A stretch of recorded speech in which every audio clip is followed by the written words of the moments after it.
For thousands of years, humanity has changed almost everything around it. We built massive cities, learned how to fly into space, created the internet and artificial intelligence. But there is one thing that has stayed with us since the beginning of history: war. Every generation hopes that it will be the first to finally live without it. But years pass, and the world sees new conflicts, new armies, and new destruction once again. So why does this keep happening? Why do wars continue, even after all of humanity's progress? Maybe the reason is much deeper than it seems. Maybe the problem is not only weapons, politicians, or borders. Maybe war is connected to the very nature of humans and states themselves. Almost everything in the world tries to grow. A person wants more money. A business wants more customers. Corporations want larger markets. And states often behave in a very similar way. A small country wants to become stronger. A strong country wants more influence. And a superpower begins thinking not only about protecting its borders, but about shaping entire regions of the world. History keeps showing the same pattern again and again.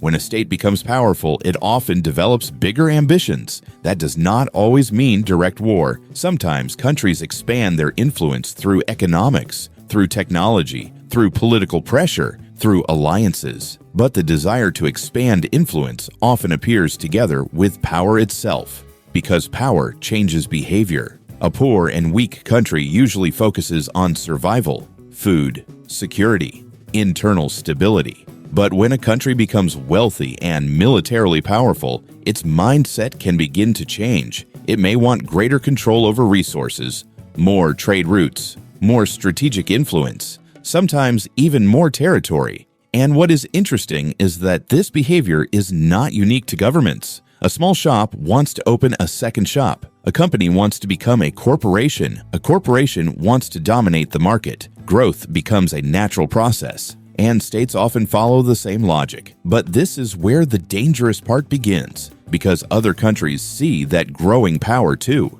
When one nation strengthens its military, neighboring countries become nervous, even if that country claims it is only defending itself. And so the other nations begin building up their own militaries as well. This creates an endless spiral of fear. One country builds missiles because it fears its neighbors. The neighbors build even more missiles because now they fear that country. In the end, both sides believe they are defending themselves, but the world becomes more dangerous. This is one reason humanity repeatedly returns to conflict, even when nobody officially wants war. There is another strange thing about war. In school history books, wars often look very different from how they feel in real life. We open textbooks and see giant empires. Maps expand. Territories change color. Rulers are called great conquerors, powerful leaders, builders of massive civilizations. And slowly, people begin to associate expansion with greatness. But maps hide the most important part.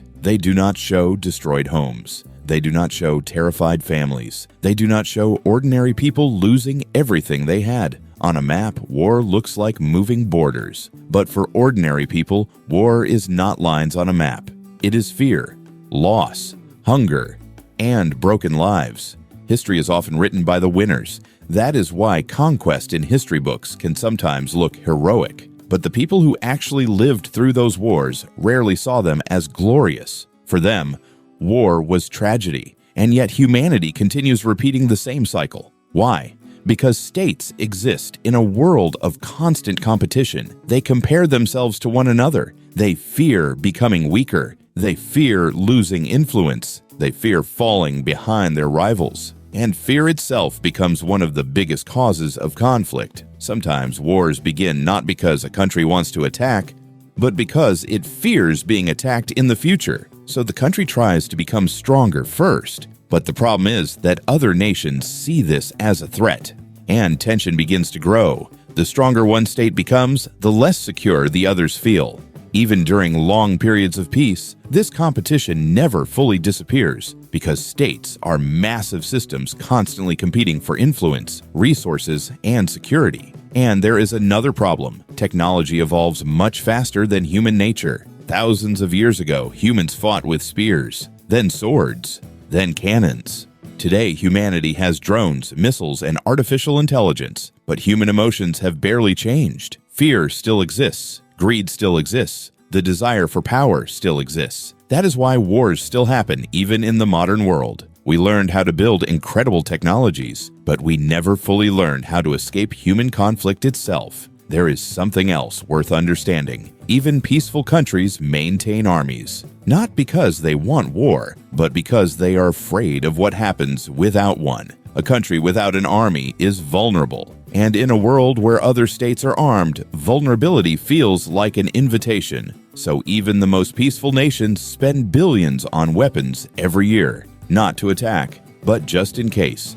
And this is the paradox of peace. To maintain peace, countries prepare for war. The more they prepare, the more threatening they appear. And the more threatening they appear, the more others prepare as well. Peace and war preparation exist side by side, always. And what about ordinary people? Most people do not want war. They want safety. They want food on the table. They want their children to grow up without fear. But ordinary people are also afraid. They fear the unknown. They fear those who seem different. They fear losing what they have.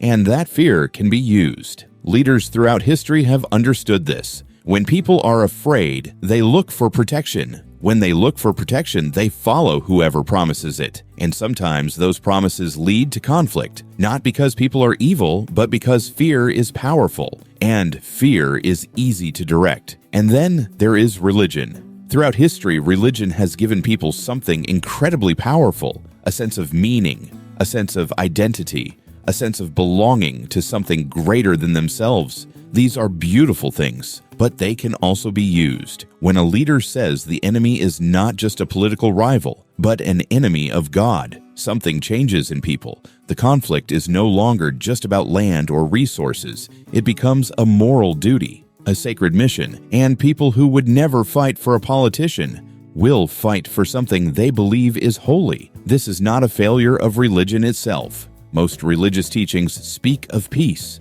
of compassion, of protecting the innocent. But religion, like fear, is something that can be directed. It can unite people, and it can divide them. It can inspire acts of extraordinary kindness, and it can be used to justify extraordinary violence. Because when people believe they are on the right side of God, doubt disappears, hesitation disappears, and the enemy stops being human. That is perhaps the most dangerous thing of all. Not weapons, not armies, but the moment when one group of people stops seeing another group as human. And religion is not the only thing that can cause that. Ideology can do it. Nationalism can do it. Propaganda can do it. But religion, because it touches something so deep inside people, has been one of the most powerful tools in the history of conflict. And it will likely remain so, because as long as people believe deeply in something, others will find ways to use that belief. Maybe wars will never completely disappear, because as long as separate states exist, competition will exist too. As long as power exists, the desire for influence will exist. And as long as fear exists, countries will continue preparing for war. But that does not mean humanity is doomed only to violence. Despite all conflicts, the modern world has still become less brutal than it once was. Many countries cooperate, trade together, build alliances, negotiate instead of fighting. And perhaps those things are what continue preventing total chaos. But the possibility of war will probably never disappear completely, because the problem is not only weapons or politics. It may be something much deeper. Perhaps humanity's greatest conflict is the constant struggle between fear and reason. And as long as human nature exists, the story of war will likely continue as well.